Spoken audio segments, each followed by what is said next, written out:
We're live. Okay. Hello, everyone. I told you we'd be back, and we're back. I'm Lady Farley. I'm the CEO of the FPI Network, and I told you I was coming back. I got your messages. I got your chats and your texts saying, "Listen, Coach Barnes helped me get myself together," and she's back today to help you get yourself together all the more. And I don't know about you, but I have been putting some of these tips that she has been giving us into practice. If I sound a little funny, you guys have to excuse me. I burned my tongue earlier on something so hot, like my tongue has a blister on it already. But Mm. never mind. I'm not speaking. I'm not speaking tonight much. Tonight we have the one, the true, and the only Coach Barnes with us today. So let's hear from her. She's going to greet you, and then we're going to get right into it. So all of your chats, we'll be reading them. Put your questions in the comments. If you like to come on to the stage, you can request so, and we'd be glad to have you. So without further delay, the Honorable Coach Barnes. Thank you so much for that. Thank you so much for that. Hi, once again. Yes, I am Coach Xenia Bonds, motivational speaker, life coach, trauma coach, PhD candidate in advanced human behavior, and so much more.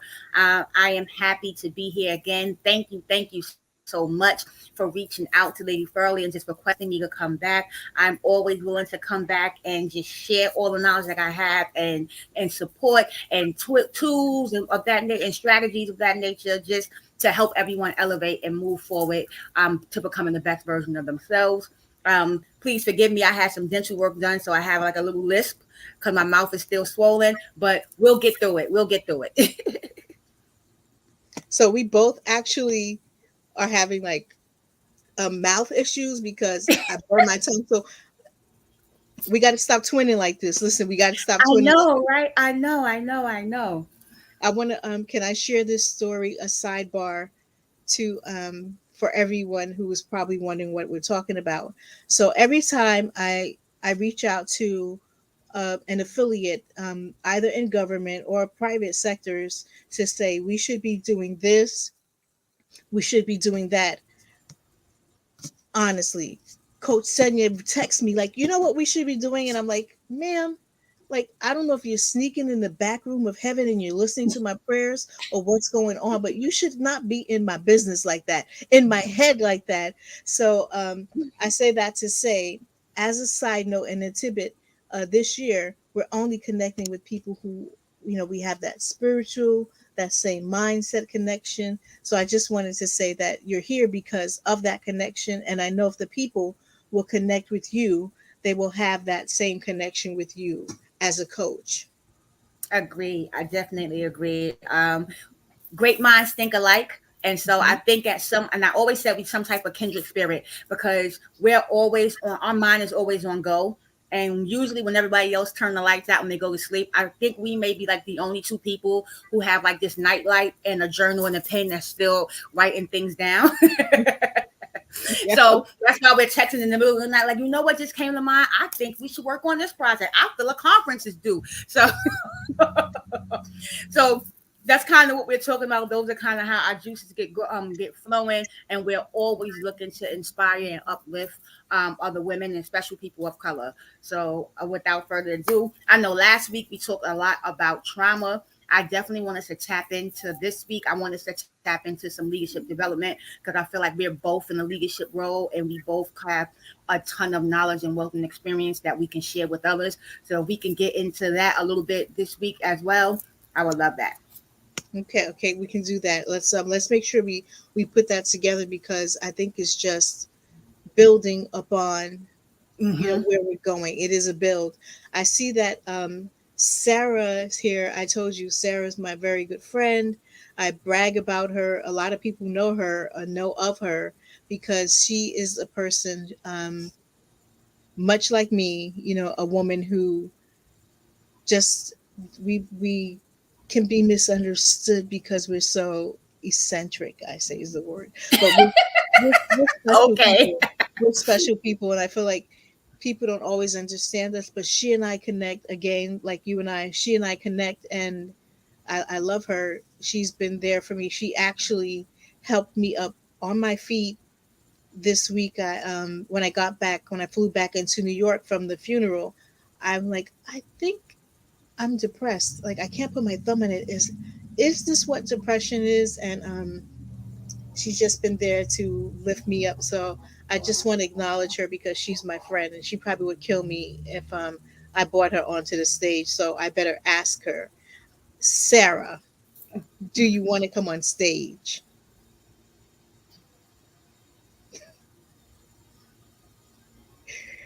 Do you want to come on stage, Miss Sarah V? Sarah's like, that is the same as you just putting me up on stage. Give Uh her a huh.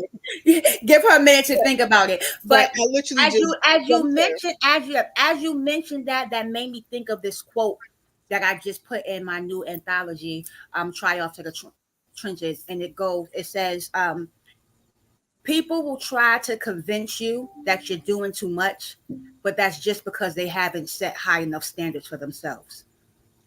So Wow. anytime someone tries to say like, "Oh, you're too centric," or you're doing too much, it's because they haven't set their bar high.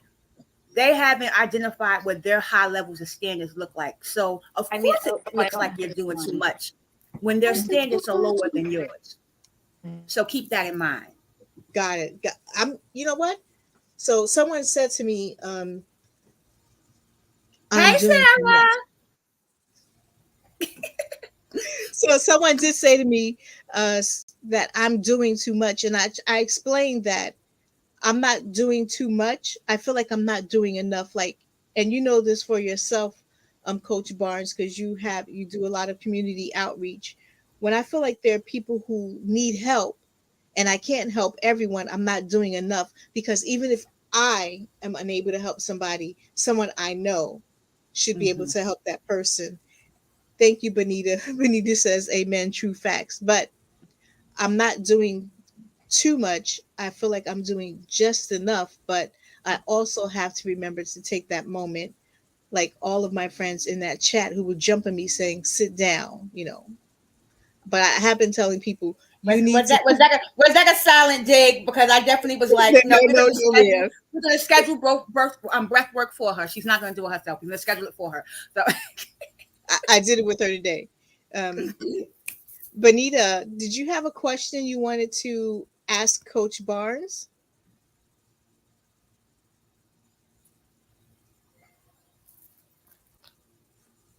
Because I know that we have been dealing.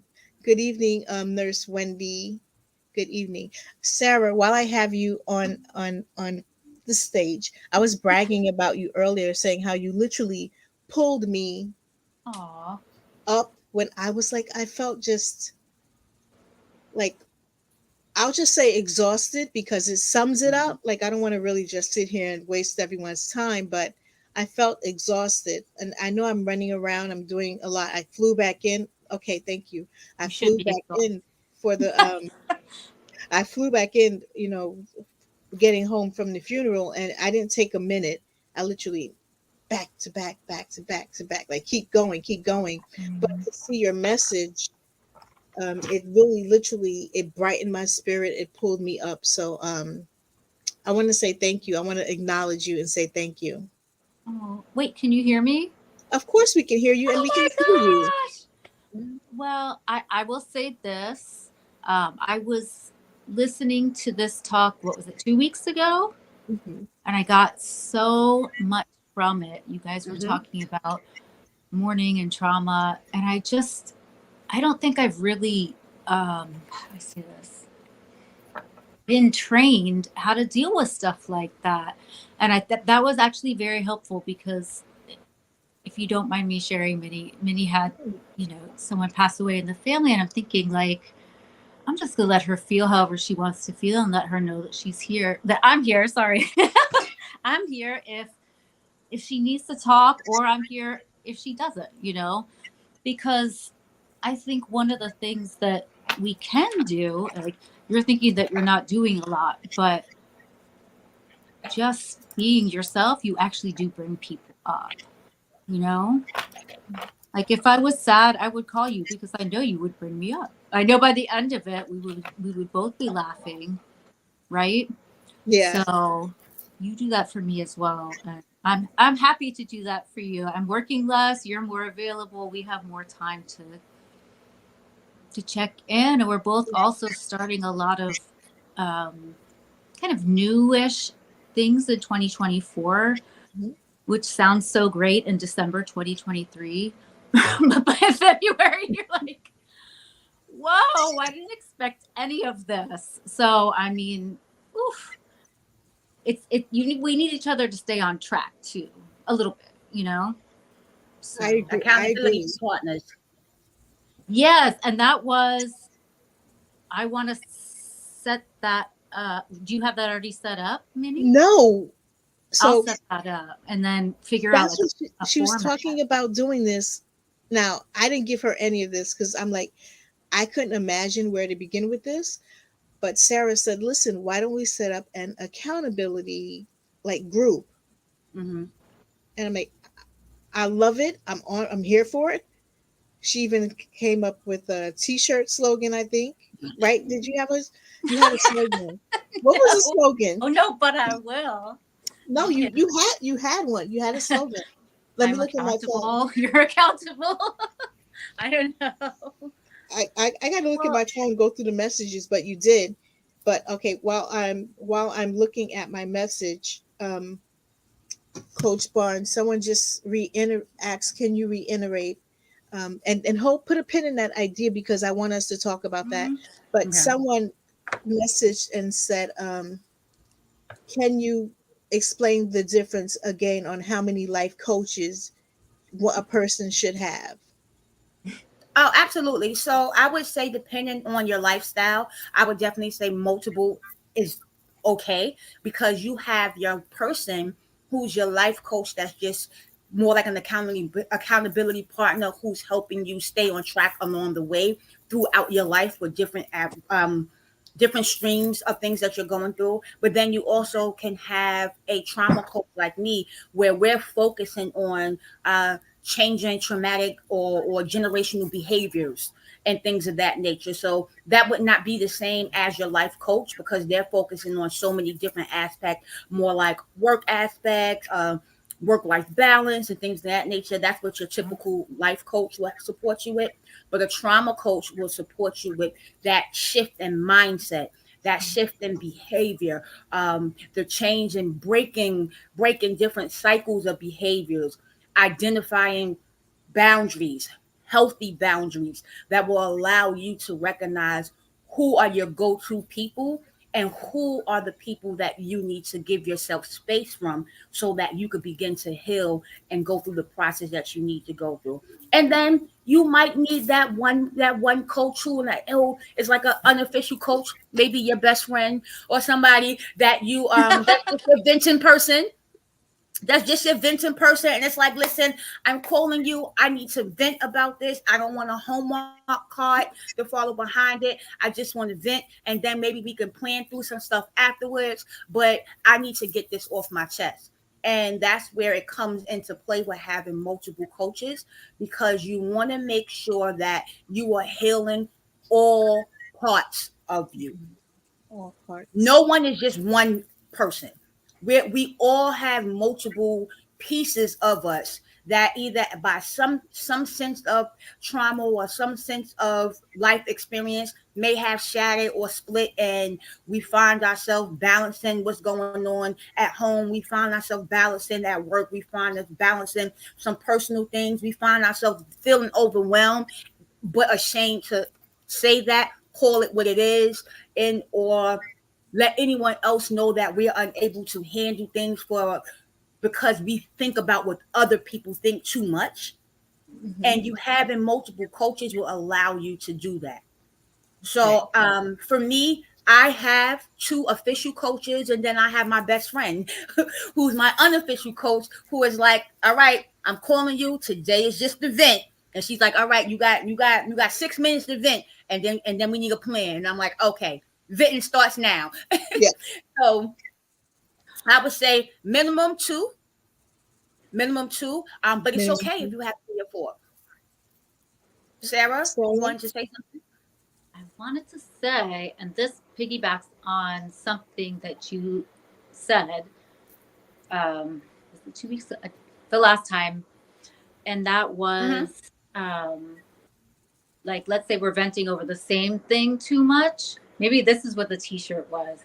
It was just say, okay, I can see you're still struggling with that problem, and then what are you gonna do about it?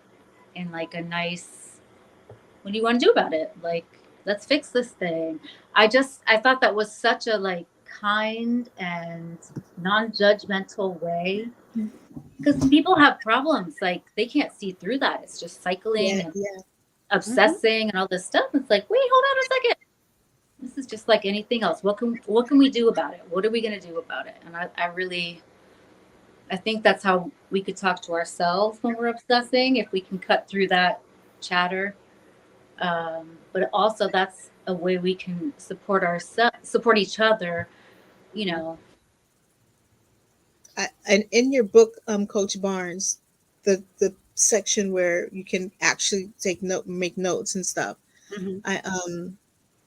because I told you, I try to journal. It doesn't always work out because sometimes I'm afraid to even say, really write out what I'm like, what I'm feeling, what I'm thinking, like ashamed of it sometimes, because I'm like, you Mm-hmm. are too big of a person. You're grown up. You should not think this way or feel this way. And I don't journal it. But one thing I just started back doing is, so I wrote in the journal, like, what triggered me, the thing that triggered Mm-hmm. me.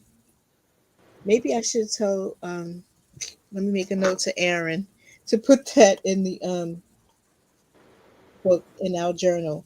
So we have journals coming out. But anyway, triggers. I thought, like, what triggered me? I need to know what triggers me. You're not going to know what triggers me. Sarah would never know what triggers me. How Right. do we identify our triggers? And I just put in this page this one thing that someone did to trigger me, and instead of like worrying about addressing the world, because I can't, I just said, oh, she triggered me because it made me feel this way, it brought up this emotion. And then I thought, like, for me, I went to, what type of prayer can I pray Mm-hmm. to help me cope with being triggered in this sense, like, oh, my tongue hurts so badly, but what can I do to cope with the feeling? And I think that that's one of the biggest things, you and Sarah reiterated. One of the things that we get caught up in is feeling something and just spewing it and spewing it and spewing it, not necessarily because we want to annoy people or Mm-hmm. anything like that, but because we don't know how to talk about the emotion that makes Mm-hmm. us feel triggered, so we just in this cycle and this continuous this thing. But I want to address something Benita, she says that's where she's, I'm sorry, Benita, I may have missed the point you were talking about, so if you'd like to drop it in the chat where you are as of tonight, please do that. We'll be She happy. was referring to, I believe she was referring to when I was saying how you're trying to balance so many different things, and you just like, uh who do you talk to about it now because what's going on? And I believe that's what Benita was referring to, because I believe she wrote that, she typed that in during that time when I was saying that. But to your point, I wanted to mention, Okay. so as far as identifying your triggers, I have a whole chapter of that in the book, The Recondition, A Guide to Loving Yourself through the Trauma, because once you are able to identify or learn how to identify your triggers, then you are able to manage the access that you give others to your emotions and your feelings and your reactions. So there's a whole chapter about how you go about doing it. And it's pretty much just how you did it. You wrote down in that moment, you wrote down, this is how I'm feeling right now. This is what was said to me. This is how it made me feel. And then later you can always go back to it and reread it again. And it might trigger something for you that says, you know what? This is the thing that actually happened that triggered me. This is what sparked it. And so this is what that actual trigger is. You don't have to identify it all at one time. Sometimes it's just naming it and getting it out there so that you can recognize that I don't like the way this made me feel. And then you can go back and unpack it later. On top of that, I also want to push your thinking a little further because I heard you say, um, one, you feel ashamed about feeling the way you felt in the moment, and you felt like you shouldn't be feeling that way at that age. Let me tell you, there is no age to where there's a limit on how you get to feel and navigate through your feelings. One, we have been systematically taught that we just move through anything, which has done a hardship to us, because now when we are feeling something, we are afraid to address it, because for generations we were told that just move on. It happened already. Just move on. And you were never taught to how to acknowledge that this thing happened, call it what it is, call it out, and then address the person or the people who made you feel that way. So what do? We don't say anything, and then we get angry. We hold on to it forever, or a couple of months or years, and then one day we just start speaking to the person again. It's like we start speaking once we forgot that this thing happened, and Yeah. then they do something that trigger, or an event happens that triggers that same behavior, and you like, this what I remember. This is why I stopped speaking. But that was because you never called it out, you never identified Mhm. it, you never had a chance to call that person in and have a discussion with them and say, hey, when you do this thing, this is how it makes me feel. It's not a blame thing. You always do this. It's when you do this thing and you name whatever it is and you keep it focused on the action. Mhm. When you Mhm. can keep it focused on the action, then the other person can hear you. Because when you say, you always get me upset, or you always make me feel this, you always talk down, that's judgment, right? And that's Right. blame. And then the person automatically tunes you out. But if you can approach it from a, Mhm. I think we need to talk. There's some things I want to talk to you about. And let me know if you in the space to hearing what I need to say. Because if not, then we can talk about it another time. Like, because this might be an uncomfortable conversation, but I think it's one that we need to have. So you already letting them know, okay, something happened between us. We need to talk about it so that we can both move forward. Because one, they may not even know that they did the thing. It might be a behavior that no one has ever called them in about.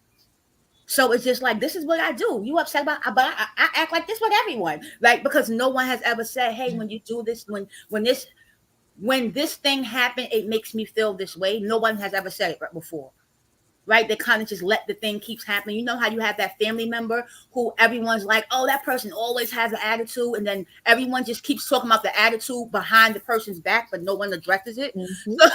So, so until you are comfortable with having that discussion with that person and not with everyone else, is going to keep happening. You're going to Mm. continue to get triggered because they don't know that they're triggering you.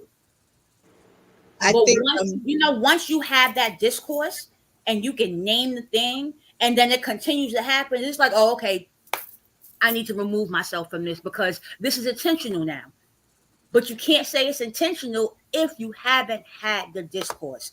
If you haven't done the work to acknowledge that this thing triggers me and it makes me feel this way, then you too become part of the problem because you're not putting yourself first. right, right, right. I, that hits homes. That is hitting homes so deeply because, and Sarah, you can attest. We had the same conversation. Like, I don't know. I don't want to blame anything on like, I don't like male versus female like conversations, but as a woman, I'm like, I was taught, what ladies don't, they don't do that, or they don't speak this way, or they don't sound that way. I think that, like you talk about systemically and historically, women are taught like, be a nice little lady, like look at, we call pastors' wives ladies, right? First lady, lady, Mhm. lady, lady. Everything is about being a lady. And I've heard this, even someone today said, forget being nice and forget being strong. Like, she said, I'm tired of being strong. Like, I want to be known for being resilient. I want to be Mhm. known for being brave, but I'm sick of being strong, because being strong doesn't tell people anything about you except that you can take a licking and keep on ticking. You can take the Right. beating, verbal or otherwise. We just say we're strong, and we just keep taking it and swallowing it and taking it and swallowing it, and it has to end. It has to end, because I don't know the connection. We have Nurse Wendy watching. She is a nurse practitioner, I believe, for adults, and I I don't know the true connection between holding stuff like that down and heart disease, but there is a connection. There has to be a connection. Like holding all of that in, and being diagnosed with cancer, holding all of that in and having a brain aneurysm, like what, even migraines. The solution, the healthy solution, is being able to either identify, right, the triggers, Mm-hmm. call in the person or Mm-hmm. persons, Or or persons. Mm-hmm. whatever it is to that's triggering this, so you can address it. So identify, call in, address, and I don't know, I guess stay in that realm, because I think that we do our best attempts. um coach Coach Barnes, I've done my best attempt at saying to someone, like, I have helped you through so many things. You have no right to hurt me the way you did. And then once I say that, and they're like, yeah, but then they justify, oh, I had every right because that's how I felt. And I'm like, okay, you had every right to feel that way. And then I just back off. And then now we won't speak for like about 6 or 7 months. And then you're right, that terrible circle come back around. Oh, I forgot why I was speaking to you, but I'm speaking to you. And then you didn't. And I remember now why I'm not speaking to you. And I'm going back to not speaking to you. It's just a cycle. And it's until you are able to say, because that conversation would have went a little different had you been able to say, or had you known to be able to say before they got to I have every right because this is how you. And it's like, I am going to disengage from this until you are able to own your part in the way that you're making me feel. The same way you have every right to feel the way you feel, I have every right to feel the way I feel. And if you valued me as a friend, you would never want to intentionally do anything to hurt me. So until we can get to a common ground where we can both respectfully and mutually understand one another without hurting one another, I'm gonna disengage for a while. Hmm. And we can come back together when we ready, when we ready to mend this from here. But I'm no longer willing to do that circle. I'm no longer willing to do that, to stay on that conveyor belt of coming back to the, oh, it's been so long, I miss you. I haven't. It's like an abusive relationship that you're willingly playing into, abusive friendship, right? That you're willingly playing into because it's like, oh, but we do have good times when we left, but then because we never addressed that action or that behavior, here it is coming again. It's the flowers. It's the love bomb. I miss you so much, girl. Let's hang out. I brought us concert tickets. Let's go to lunch. Let's go to do it. And then when they get in their mood, then it's like, ah, here go this thing again. I'm triggering you. Right, And I right. hate to put it in those terms, but I want to be real about what it is that we do when we just wait out the time. When we wait out the time of allowing people to treat us a certain way because it's like, oh, well, they're a good friend. Good friends don't intentionally hurt you, especially after you already acknowledge, like, hey, this behavior that you do, this behavior that happens, this is how it makes me feel. I don't have any good friends like that. My good friends are like, they call me in, they say, listen, we know you got a lot going on, but this is the thing that you did, and when you did this, it made me feel, and I recognize, you know what, you're right. I was having a real crappy day, and I took that out on you, and I was wrong for that. So let me apologize. And that's how we talk to one another, because we're not afraid to say, like, you got a lot going on, and when you did this thing, you transferred that anger that you had for so and so onto me, and that wasn't fair. But that's how you Mhm. keep healthy friendships and relationships. And that's how you know the people who you can have around you in your circle when you're in your darkest moments. And ultimately, that's how the friendships that you want to know on, because you want to know who you can lean on when times get rough. Because anybody can be there when the glory, the glitz, the glam, money's flowing, you're the happiest, the beginning stages of a relationship, you love you, like anybody can be there. But Yeah. when you in those darkest hours and you just feel like, I don't know what's going on, I can't get out the bed. I'll share the story, and then we can move on to the next. It was one time I was going through a real dark place, and I had turned my cell phone off. I wouldn't answer or anything. And about 3 days, I had my cell phone off. I wasn't answering any calls. And I'm sitting on the couch, and then I hear the keys in my door, and I'm like, "Who coming in my house?" Here go to my two friends coming in. Well, we couldn't reach you on the phone, so we need to do a wellness check and make sure that you was all right. But for me, it was like it kind of helped me because I didn't realize I was shutting everybody out. I was going through this thing by myself, and it was happening, and I didn't realize that I wasn't seeking out for support to my circle. And so that's another reason why I work so hard to get to understand the dynamics of human behavior, because it's like how many other women or people in general are experiencing that and may not have two friends that have keys to their apartment that could just come walking in and checking on them. Yeah, yeah. I don't have anyone that has keys to my Me neither. apartment, and even even if they did, they would have to take a 3 hour drive to get to me. So I don't know how that's going to work out. But I am making friends with the farmers around here. But I don't know about the key part. I think that that's vital to, and I don't know if everyone has that. Like if everyone has that in their life, someone who will Mm-hmm. come, take the chance, come put the key in the door, see how you're doing. Because um, Charmaine and I were saying this yesterday. We think that if we see you on Facebook or social media, we've checked on you, we hearted your posts, so we know you're okay. When on the inside, you could absolutely be in the worst or darkest place of your life. Let me tell you, I tell Benita, don't everybody, make me Facebook cry. is a lie. Please, please, please stop looking at Facebook to believe that everybody is doing well and living well. And this is an algorithm. It is about click. It is clickbait. If you have friends and you do have, let me not say if you have friends and family, check on them.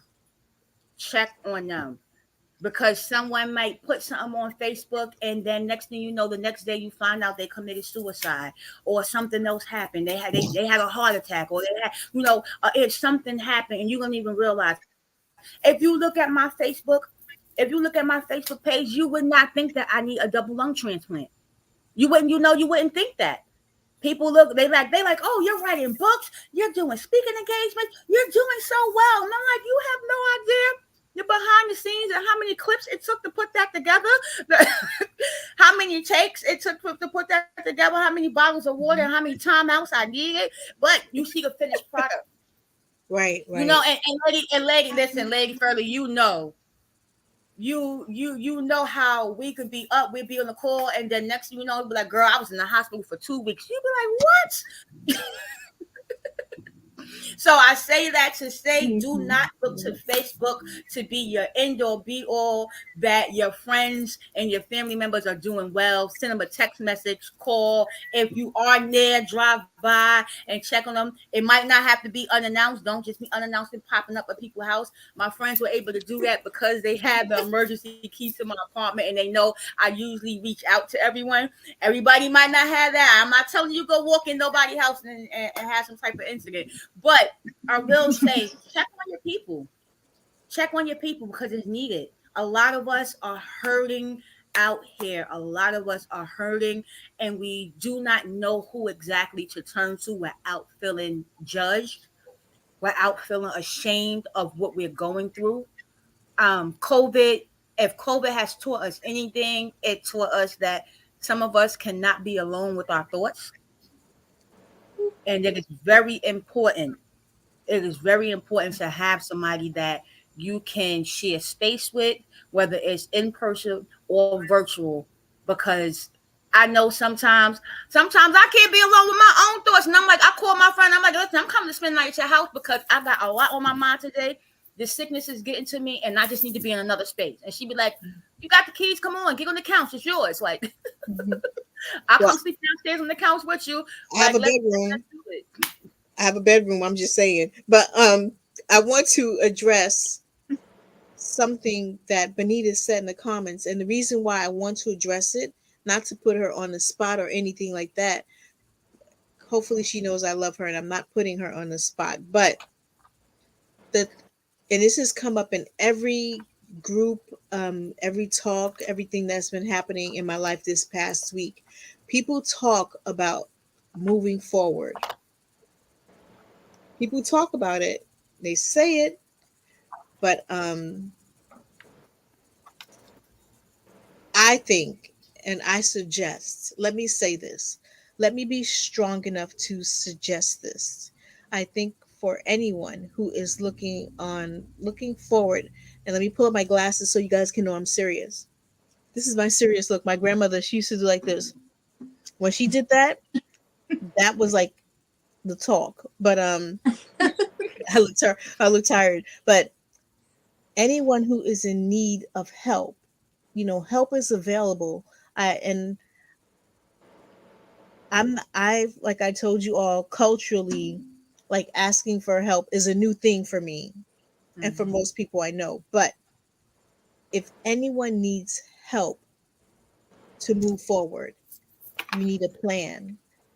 You need someone who's going to hold you accountable. There's that word again, accountability.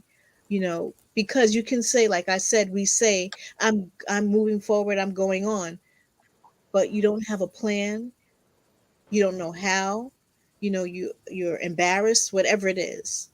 I suggest to you, and you heard it here first, because she's going to be kind to you because I'm putting her on the spot and this is recorded. Reach out to Coach Barnes. Just say, listen, I know I need help, and Mhm. work, because she's busy. You don't want to know her now. In a couple months, you won't be. She's going to be global. You're not going to be able to reach out to her. You're not going to be able to get a hold of her. I'm going to make her sign a contract in blood, guys, to stay with. I'm just saying. But anyway, take the time. People should take the time to reach out to you, because just these recorded sessions, and on my LinkedIn, I'm going to screenshot them.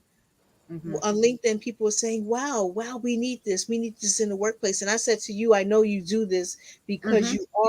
you specialize in business development, and we often overlook trauma Right. and healing when it comes to the workplace. But I really believe that if, groups of friends can get together and say, maybe we can't, it could be a money issue. I know COVID did a lot of things. You Mhm. and I both have medical bills. We know what bills are like. Right. But if anyone is say, maybe I can get two of my friends, can we do group therapy? Can we Mhm. do group counseling? Can we do a group session? Can they get together with you, and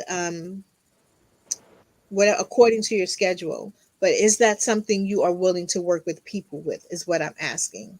Absolutely, absolutely. I do group counseling. I do individual counseling as well as group counseling. I can pair you in a group, or you can come to me with a group, and I can do virtual counseling, group counseling for them. I like to do it virtually. I can also come to a location if you need be, but in the beginning stages, it's nice to do it virtually because it allows the person to be in their own safe space until they build that level of comfortability where they're like, okay, I don't mind being open and vulnerable out face to face, because we know sometimes our feet get cold and we start going, I'm not going to go today. I don't want to think about these things today. But if it's virtual, you can think about them from the comfort of your own house, you know.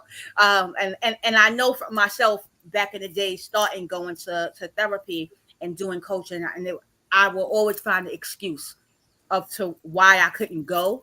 But then when I started doing the virtual sessions, I was like, all right, even if I don't feel like going today, I can't not show up if I'm already in my own living room, you know. So Right. so that stayed with me. So to answer the question, absolutely, they can get together, they can book me for a group, and I can do some group coaching as well. But again, I say, please, please, please, don't be ashamed or afraid to ask for help. We can all use a little help here and there. No one is perfect, and if anyone is making you to think that they're perfect, they're lying, because no one is perfect. No one is perfect, and it's okay. It is okay. I will tell you now, I am perfectly imperfect, and I'm okay with that. I am okay with that. And when you think about, you mentioned something that resonated with you. Said something about letting things go, or something that's into that. And in order to be able to let something go, you had to be able to name it, identify it, and acknowledge how it made you feel, address who was doing that thing that made you feel that way, and then make the hard decision of how you are willing to allow them to show up in your life in order for you to truly let something go. Okay. Because you can say, I forgot about it, I've moved on. But if you haven't taken those steps, what happens is the first sign of a disagreement, of a bad day, or whatever it is, I your food overheating in the microwave, whatever it is that triggered you that day, you gonna go, I remember when when I was 4 years old and you broke the leg off my dog. Like, that's what happens. But that happens to, it's human nature. It happens to, Right. I'm being funny, but really, and truly and honestly, if you're unable to call it, like, identify what it is, name it, address it with the people who it encountered with, and then make that conscious, an intentional decision for yourself. How am I going to allow this person to continue to show up in my life? Does this mean this person needs to be removed, or am I willing to operate from a place of, you showed me who you were, and now Mm-hmm. I'm going to interact with you accordingly? Mm-hmm. So until you get there, it's going to be very difficult. And I would say you can't let it go until you're able to do those things, because it might not be at the top of your mind, but it's still festering. It's in there somewhere, and it's going to keep coming back. It's Okay. definitely going to keep coming back. What if the triggerer Mm-hmm. is okay? Let's say you were triggered, for instance, by something that happened when you were 15 years old. Mm-hmm. And I know that this is a trigger and a trauma, even though I'm like, oh my God, it wasn't that bad. Why do you always? Because it keeps coming back. Mm-hmm. So that was 30 years ago. And I'm still bothered by something that happened when I was 15 years old. And recently I was thinking that I really experienced PMDD, which can be um, attached to trauma, like Mm-hmm. sexual abuse, things like that. But I never let myself put it together. But what I experienced this month that was different than any other month is I actually let myself feel the craziness and was like, why do I have these symptoms and triggers every month around my period? And they're so weird, but I know it's related to this incident Mm-hmm. because of my age and because of what I'm doing. So my PMS causes like a huge panic attack where I'm like, oh my God, freaking out. Like, I have to get out of here. I have to run. I have to like Mm-hmm. pack my bags. Like, I have to quit my job. I have to like, I know nobody likes me, all this stuff, but like, it's so, and then me leaving and like running away. And it's so similar to what, to what had happened when I was 15. And I never got out of that cycle. So how do Mm-hmm. you, now that I've kind of felt, how do you explain it? It's almost like it's on repeat. It wants me to hear it, right? Mm-hmm. Yeah. But I've been so ashamed, like we were talking about, um, the whole time, or like, oh, I don't know, all this stuff. And I don't know how I was able to do it this last time, but I was like, just what's wrong? You have like pain, you have this headache, and then what are these other weird symptoms?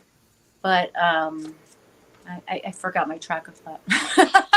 But that's Oh, how you how were do able you to do heal it. past trauma? Sorry. Mhm. No, it's okay. You were able to do it because you asked yourself that question. You said, "What's wrong?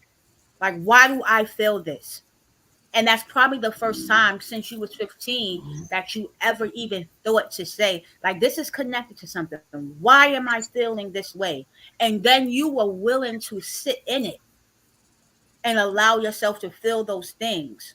And sometimes that might look like you doing it with someone, because it might become very emotional and overwhelming, and you might go into a crying frenzy or whatever, because you don't know what's going to come out of it, because you never dealt whatever the thing was at 15.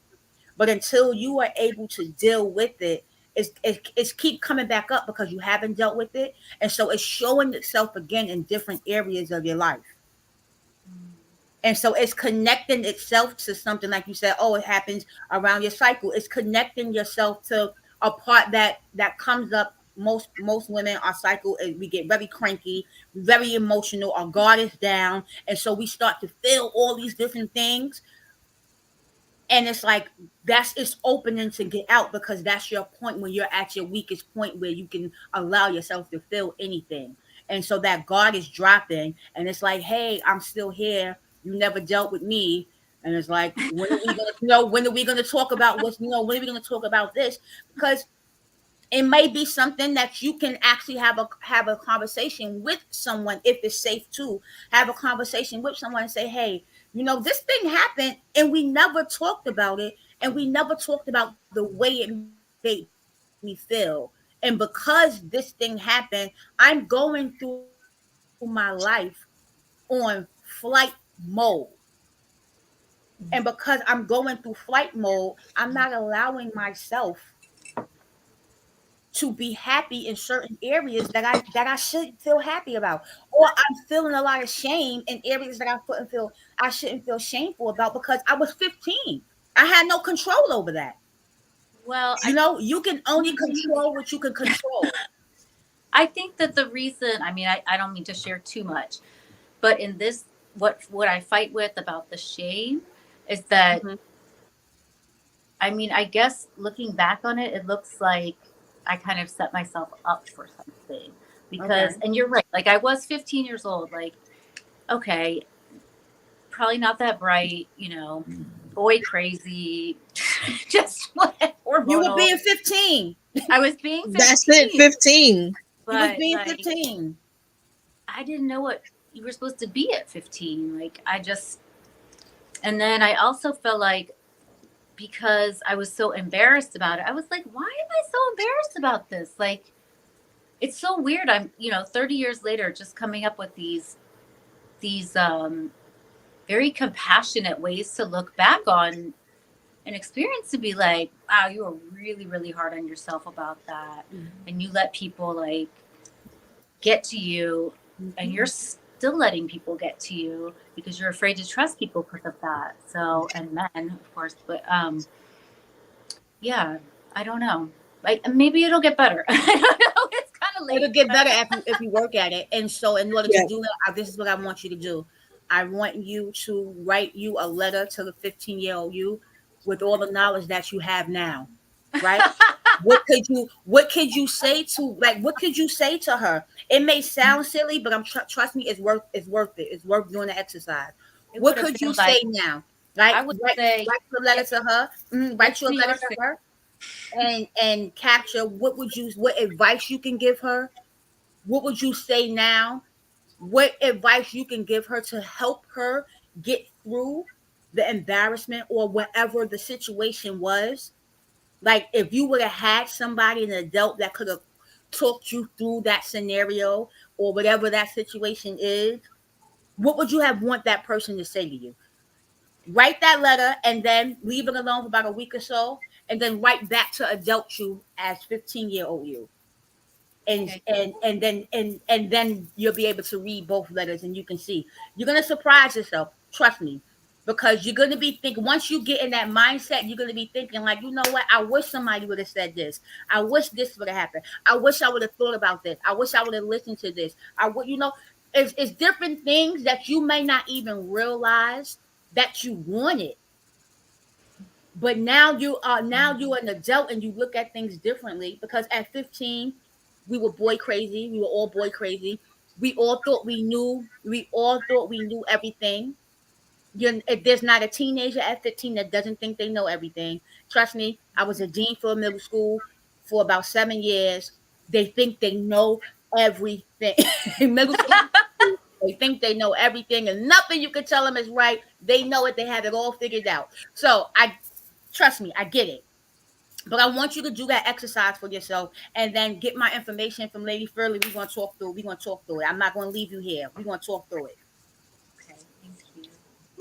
I want to say, Thank you. so I've done that before. I've read, and it was a session that we did here on a network, and it was called The Undoing, tearing down generational curses and breaking up myths against women. And in particular, this one last one we had, was talking about systemically, and this is not to take away or to change the narrative about the story that the lives that we live as women. It is true. Sarah and I have talked about this ourselves in our own time. Like, we all have, women have issues, but Black women can be systemically so. A issue that we face in the house, we can face on a job, in hospitals and healthcare, and whatever. But long story short, I had to write a letter, and it was a program that we were doing called The Undoing, right? And so one of the assignment was to write a letter to our 15-year-old self. And I can't even tell you how that letter, I think, writing that letter saved my life. Literally, physically saved my life, because I said things that, again, the correlation between trauma and the body and health. I literally felt like something break free, like my Mhm. like something just lift off of me, even if it's in the spirit realm. I felt this thing that was holding me down lift up. But I do this often. I'm going to see if I can tilt my computer so we can see it. You see that picture right there? Mhm. I was probably 36 or something like that. So about 36 years old. Sometime I'm in my office. I sit my home office. I go and I talk to that picture, and I say to her, I know the dreams that you had, and I know what you believed then, but I want to be the best me to let you know that those were lies. It's not true. And who you are right now is more than good enough. More than good enough. Like, if you could see us now. I used to stop by that picture and say, I'm so sorry I disappointed you. I'm sorry I got old. I'm sorry, this happened. I'm sorry I got sick. I'm sorry I'm divorced. I'm sorry I Now I swing by that picture. I swing by her and I go, girl, you don't even know the half. If you knew who we were today. I Mhm. talked to her, and it just does something for me. But on that note, so Sarah, you have homework. You have homework. Okay. Um, Yes, we have what homework. Okay. I want to, just because we're getting near the time to wrapping up, I want to, Coach Barnes, Benita said something that I don't want to leave out there, and I'm not putting her on the spot again. She says she has a decision to make. It's not about business, it's personal. So Mhm. we talked about the types of coaches out there. You're able to coach her through her personal issues. Number one. Yes. That's that's number Mhm. one, and I want her to hear that. You know, I want her to know that this isn't something that we're bringing on our platform as a network, but you're able to personally. This is a personal Mhm. thing, right? You can speak with her and help her Yeah. through that. But I also wanted to say, and I want this to go on record. because people say to me, why do you take time with your network to address things like this? I believe that a lot of our business lives don't prosper. They don't become prosperous. Our dreams, our visions. Like you can have $1 million idea and you can't even, because you're not healed in your personal self, you can't produce this idea. So that's why I bring forums like this to the platform, because I believe that sometimes your 40-year-old, I'm 54, so I just said 40 to be cute, but anyway, your your 40-year-old self has to turn back and look back to that woman and say, I forgive you, forgive yourself, and we can do it. That's why I bring these type forums to everyone, and it's unfortunate that everyone doesn't get on and say what they're thinking. I'll get texts like, I'm like, and I'm just gonna start telling people I'm not answering your texts anymore. You got to come on. Like, let's see. I don't know. Can you But see? it's okay. I'm It's saying half okay. the I time. want them I'm to. We can telling. I'm continue telling. doing He's these, gonna be and they like. can He's drop gonna their be like. they can drop their messages, their comments inside. Some people get shy and nervous. They can drop Yeah. their messages or comments inside the chat, and we can answer without putting them on the spot. We can answer the questions. Because Okay. don't hold Okay. them to I'm sorry. yourself, because someone else might be thinking the same Look. thing. But Sorry. before we leave out, I want to read this. Yeah. Before we leave out, I want to read this to you. I want to read this from my Mhm. book, and it's chapter 2, and it says the elevating mind. Do you ever get the feeling that life is passing you by? Chances are, if you're spending 30% of your day focusing on the things that you cannot change, and 50% being angry about the things that happen, it probably is. You already show up for others. Why not show up for yourself? And so I thought I wanted to read that, and that's from my book, The Recondition: A Guide to Loving Yourself through the Trauma, because often we put so much work into helping and chaperoning everyone else's ideas, dreams, and lives, and we forget about ourselves. We put ourselves on the back burner. And then we carry so much pain and hurt because we stuff it down because we are pouring into everyone else. I want us to lift that pressure top, and I want us to focus on healing, focus on getting to learn yourself again, focus on understanding that it's okay to love yourself, and it's okay to take the time to forgive yourself for things that you didn't have any control of, or forgive yourself for not being where you thought you would be maybe 10 years ago, because you never know. Once you start that process and that journey, you might realize you're further along than you think you are. And so it made me think of that when you said you look back at your photo and you say, "Girl, you are doing it now," because so many of us are, but we're so hard on ourselves, and we're like, "I should have had this. I should have had 2 homes by now. I should have owned X amount of businesses. I should have had $1 million in my bank account." It's like, all right, but realistically, we didn't set ourselves up for that. We didn't know about generational wealth. We didn't know about investments.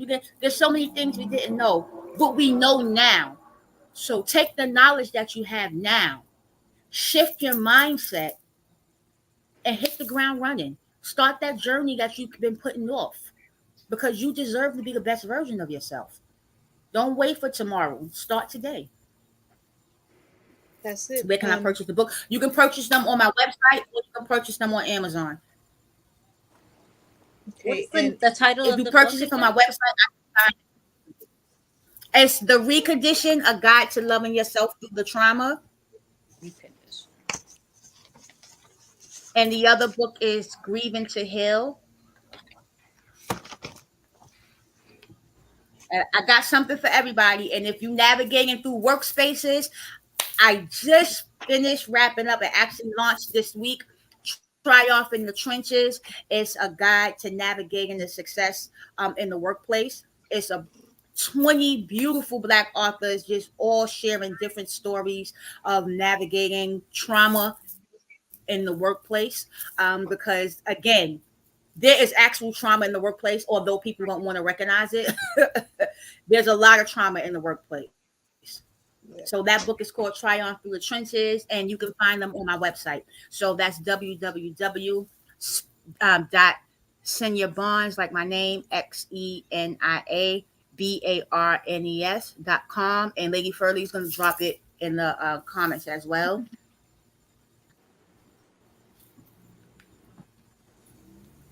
Yes, that's my website. Okay.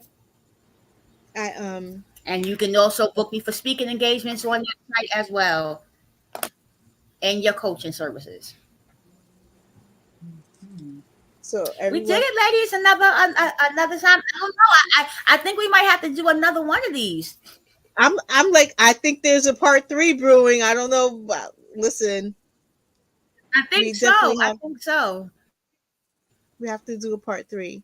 Because And I Sarah, feel like thank you for being a champ. Thank you for being a Oh, champ and popping up here and hanging out with us today. Thank you so much, Sarah. thank you. Thank you for listening to me blabber. I'm not always that articulate, so and also I'm not dressed to be on the camera, but that's okay. not neither mine. This is stuff I had on. Don't worry about it. I Oh know we're wait, all like I'm worried about can this I because get you in a guys look shameless great, plug? This is especially. my this is from my merch. I What am does a that child say? of God. But Oh, I like that. anyway, I like that. You should send me that in a large. I like that. so look at this, ladies. You know, Coach Barnes, she said it exactly. She hit the nail on the head. You know, we're not taught to navigate every aspect of our lives in the beginning. Like I come from a family that you figure it out. You see what they do and you just don't do that. You see what they did and you go the other way. But nevertheless, when it comes to finances, you know, this coming Thursday, we're going to have Coach Carmen Bernard, who will tell you how to take your pennies and turn them into dollars. Because if it's not dollars, it doesn't make sense. That was a pun. I thought that was so clever. Um, so Hmm. join us again Yeah, on Thursdays. The same, we'll be here, this same platform, and come in and learn how to change your life because she showed me a secret about finances that I'm benefiting from. I'm just saying. But again, thank you, Coach Barnes. We're going to circle back, especially Sarah and I. We're going to talk about this group thing because, Accountability. yep, But I saw an yes, app yes. for You it, know and I I was love it. like, no, but they were asking for $33, and I was like, nope, we're gonna take like this format almost and make it free. Like people need each other. I don't need to have like, oh, it's not in my budget. We don't need more excuses. Like we that's have it. all the technology, everything, Right, anything you could want right here, right now. So let's do it. Yep, I right. listen. I agree. No And one for wants the, I another say bill. for, but I think for the cost of a cup of coffee, like if 10 people put that together, you know, we can get a good coach. You know what I'm saying? Mm. Anyway, I agree. That Starbucks coffee. Yes, right. No, for a cup of that Starbucks coffee, you're right. all right. So we're going. Listen, ladies. We'll see you again Thursday. Coach Barnes will be back. I promise you, she will be back. She will be back. You'll have your next book by then, right? Yes, We'll be able to. Okay, so we'll then we can actually maybe read from your book and do some chapters. Like, absolutely. I'm always willing. okay, all right. Well, I And then love I'll you. be at I your thank bookstore you. too. I think in April, right? I'll be at your bookstore in April. Yes, yes, ma'am. Yes, ma'am. Okay. All right, guys. Thank you so much. I love you, Sarah. Love you. I love you. Thank you for Mm. lifting. Thank you for lifting me up when I felt like I'm not gonna cry. I'm gonna hang up. I'm gonna hang up and say goodbye so I don't cry, because I really needed you and you were there. I love you. It's because I didn't have to work today. I'm glad that that worked out for you. All right, I Coach love you too, Barnes. and I just feel like you're so far away now. We really do need to check in more. I Yeah, can't be like, oh, are you working today? Oh, okay, I'll come see you. Like, yeah. Nope. no, we got to Not anymore. maintain. Yep. Coach Barnes, we love you. The ladies love you, and the comments that I was putting on blast was actually from a male, and he told me, if you show my name in my face, I will punch you out. So because he's my brother, I'm not gonna Oh, show it. okay.